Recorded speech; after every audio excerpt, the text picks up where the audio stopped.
Friends, welcome to Biology Made Easy. Today we'll discuss about the gymnosperms. So in the first video, let us discuss what are the different general characters of the gymnosperms. So already while we have classified the entire plant kingdom, you know the position of gymnosperms. Gymnosperms, they are coming under the spermatophyta. They are coming under embryophyta, and also they are coming under tracheophyta. So they are coming under tracheophyta means the vascular bundles are there. Embryophyta means the embryo is developed, that means sporophyte is present. Spermatophyta, sperma means a seed, phyton means a plant. So they are the seed bearing plants. But why they are known as gymnosperm? Already I have told you that the sperma means a seed. Now what is the meaning of gymno? Gymno means naked. Naked. That means the gymnosperms are naked seeded plants. They are naked seeded plants. Now what is the meaning of naked seeded plants? Usually the fruits which we see around us, they are angiosperms, and their seeds are enclosed by the fruit. But here, these seeds are not enclosed by any fruit. That means these seeds are not enclosed. These seeds are not enclosed by fruit. And where from the seeds are produced, they are the fertilized ovules. Then the ovules are also not surrounded by any the ovary. That means the ovules are not enclosed. They are not enclosed by ovary before or after fertilization. That means before fertilization the ovules are naked, they are not enclosed by ovary, and even after fertilization they are not enclosed. That is why, since the ovules are naked, that is why the seeds are naked. That is why they are known as gymnosperms. Now usually the gymnosperms are originated during the Devonian period. Devonian period, but the Triassic and Jurassic periods of Mesozoic era is known as age of gymnosperms. Age of gymnosperms.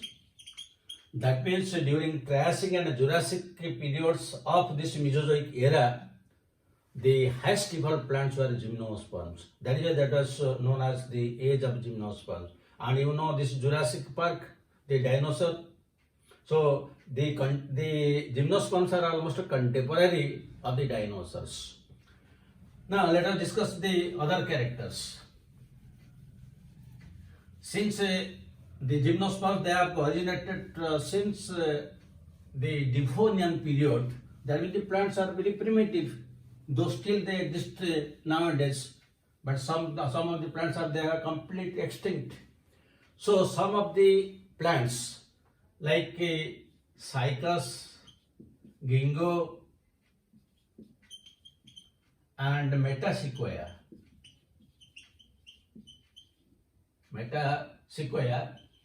these three are known as living fossils. Now what is the meaning of these living fossils? This is very important from examination point of view. Cycas, ginkgo, and metasequoia, they are all living. But why again they are known as living fossil? That means these plants are surviving since time immemorial, since the time of their origin during Devonian and Triassic, Jurassic. And by this time, millions of years have been passed, but still they possess those primitive characters possessed by their contemporary plants. That means they are living, but possess the characters of the ancestors which have become fossilized. So this is again very important from examination point of view. Similarly, another plant that is known as ephedra. Ephedra. it is one of the advanced gymnosperms. It approaches angiosperms. That means while some of the plants are very primitive, still some are very advanced, because after gymnosperm the next group of plants is angiosperms. So some are resembling to the earlier primitive plants ancestors, while some are resembling to the angiosperms. Then usually in gymnosperms, herbs and annual plants, they are completely absent. That means none of the gymnosperm is herbs. That means they are all big trees. They are tall trees. And none of them are annuals. That means they are usually perennials. That means most of the gymnosperms are tall trees, or some of them are also climbers, and some are also perennials. And the smallest gymnosperm is a Jamia pygmea, which is only 25 centimeters, so small. But this is only exception, and you cannot tell that is a herb. It is exception. Similarly, the tallest plant is sequoia, and this is known as father of the forest. Father of a forest, because its height is more than 100 meters, around 350 to 360 feet, more than 100 meters. It is the tallest plant. It is also known as redwood.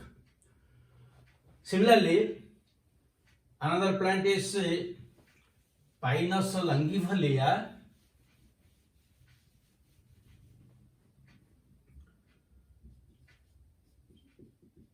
Pinus longiva. This is 4,900 years old.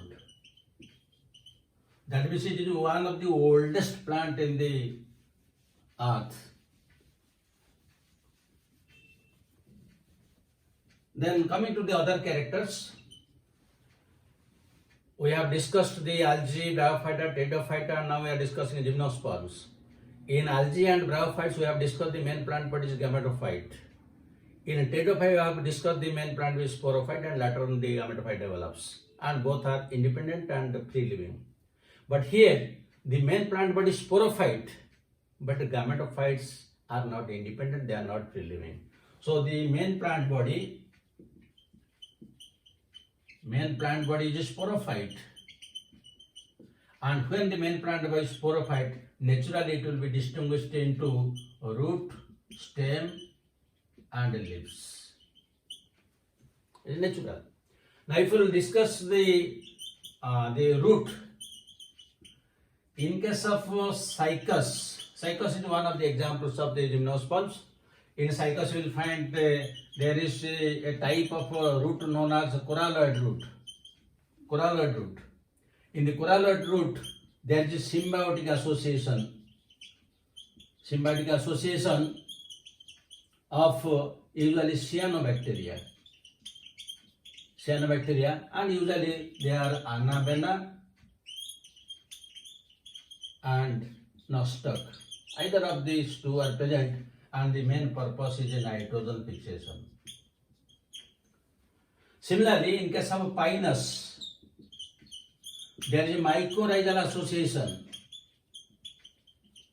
association, and here one particular fungus known as boletus, it undergoes mycorrhizal association. Otherwise, the Pinus plant cannot grow because it has no root hairs. So here the mycorrhizal, the main function is water absorption.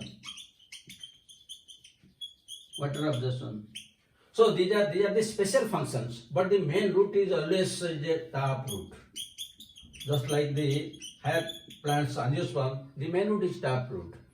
But these are some special characters present in the roots. Now coming to the stem.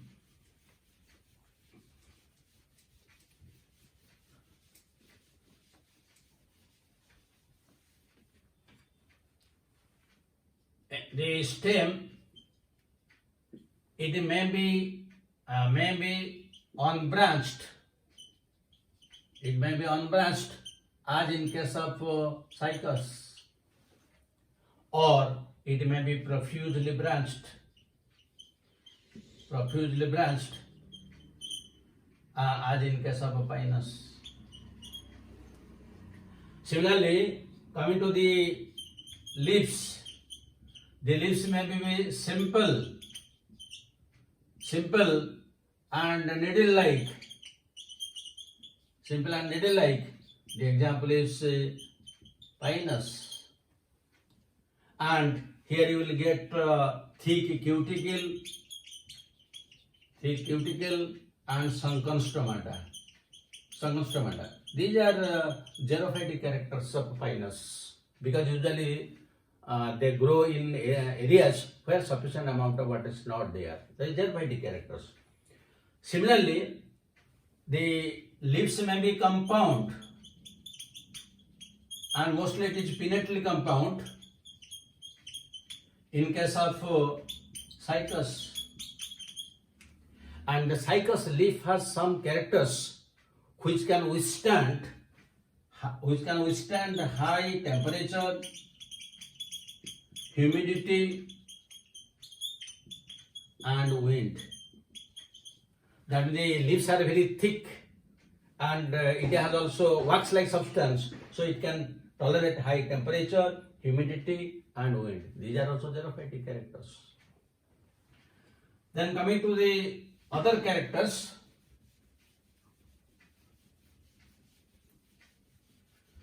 it will come to the anatomy, because they are coming under the tracheophyte, that means the vascular bundles are there.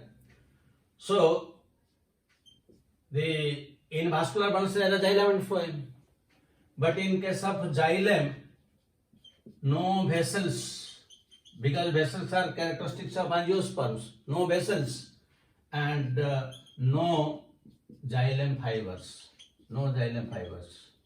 That is why the gymnosperm woods are known as softwood. They are softwood. And these vessels and xylem fibers are present in angiosperms, so they are known as hardwood. This is softwood. Then coming to the phloem. In phloem there is no sheep tubes. Only you will get sheep cells. Only sheep cells will be present. So these are the different aspects of the morphology and anatomy of gymnosperms. We are discussing general characters, and details we will discuss later on. Now you come to the reproductive part. Now usually, coming to the reproduction part, usually pinus is usually monoecious, very important from examination point of view, while cycas is dioecious. That means the male and female sex are present in different plants. And both are, usually gymnosperms are heterosporous. That means in the pteridophytes we have discussed what is heterospory. And in case of gymnosperms, only heterosporous condition is there. That means microspores and megaspores. Homosporous condition is never found. That is also the characteristics of angiosperms. So when it is heterospory, that means the microspores and megaspores are there. That means the microspores, also known as pollen grains, the microspores, they are produced within microsporangia. And the microsporangia are developed in microsporophylls. And the microsporophylls, they are usually present in strobilus or cone, that is male cone or male strobilus. Similarly, in the female side, the megaspores, they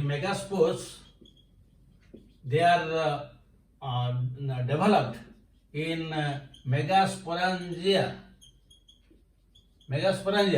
which is otherwise known as ovule.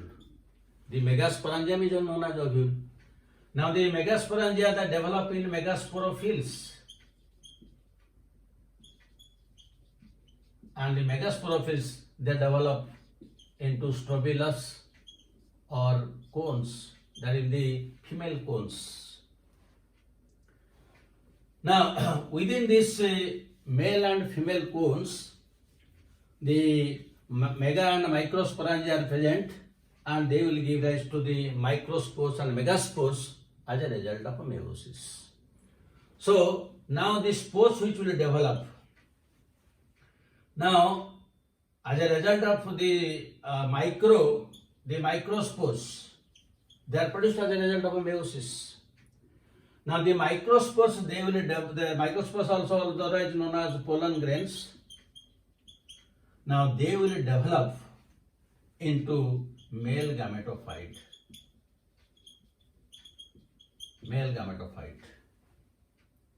And the megaspores, these are all haploid because produced after only meiosis. Now the megaspores that will develop into female gametophyte,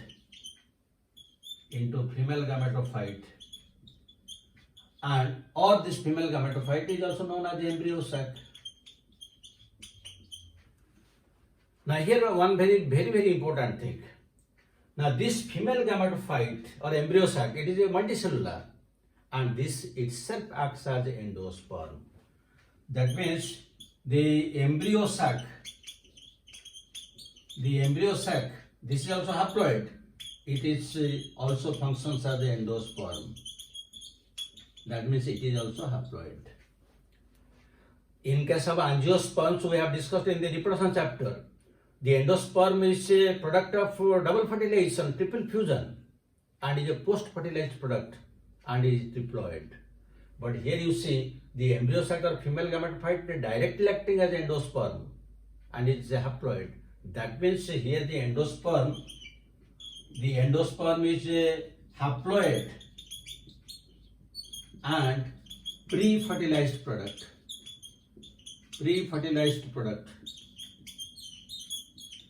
That means before fertilization the endosperm is produced and it is always haploid. This is the major difference between the gymnosperms and angiosperm. That means in angiosperm there is a double fertilization, triple fusion, but that is not present here.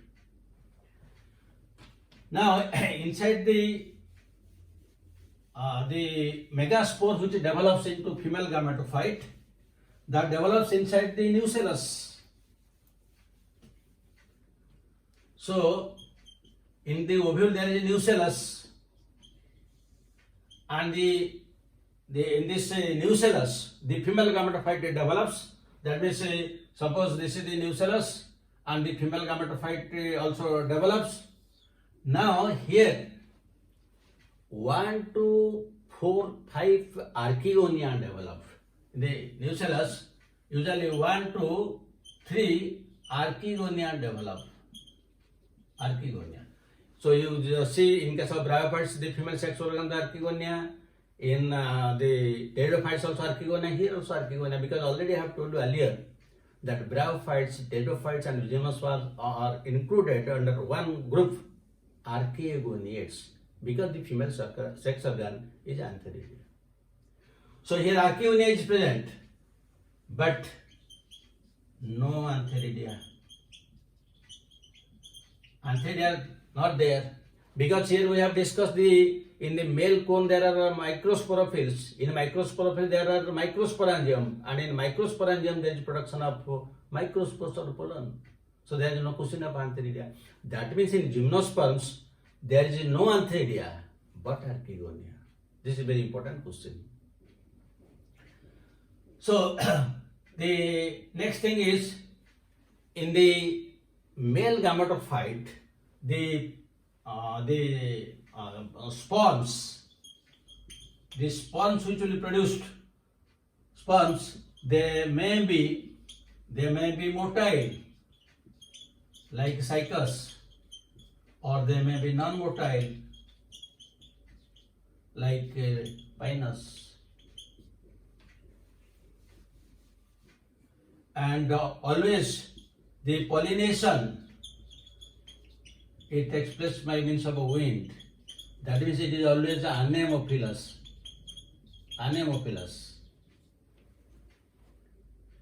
And the fertilization is always fertilization is siphonogamy. Siphonogamy, that is just like angiosperms. There will be formation of a pollen tube through which the male gametes will pass on. Siphonogamy. Then the next thing is the seeds are produced. Seeds, that means we can tell after fertilization the ovule is converted to seed, and the seeds are again also dispersed. Seeds are dispersed again by wind, and in some cases these seeds are also winged. The seeds are winged. And what is the number of cotyledons? Usually the number of cotyledons, it varies from cotyledons, vary from 2 to many. Usually 2 in case of cycas and many in case of pinus. So these are the some of the general characters of the gymnosperms, but still how the life cycle is completed, how the sporophyte and gametophyte they alternate with each other, what is the economic importance, and what is the how the gymnosperms are classified, that we'll discuss in another video. So before closing this discussion, let us discuss some of the questions.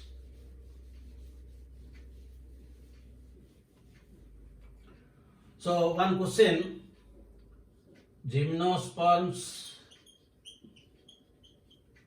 are naked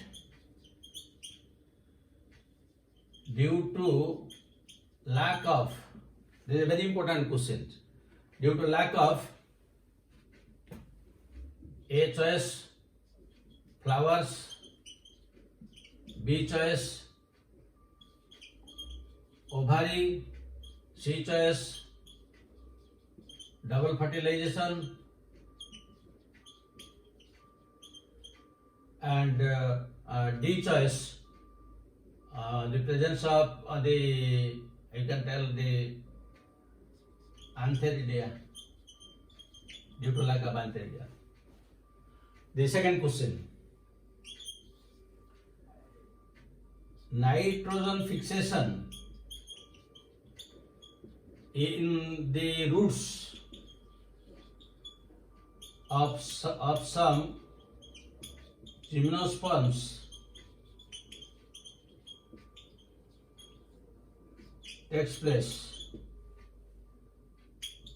The genus is A choice Cycas, B choice Pinus, C choice Ginkgo, D choice Citrus.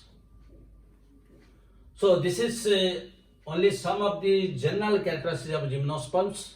In the next video, we'll discuss the classification, the life cycle, and the economic importance. So thank you very much for watching it. God bless you. Have a good day.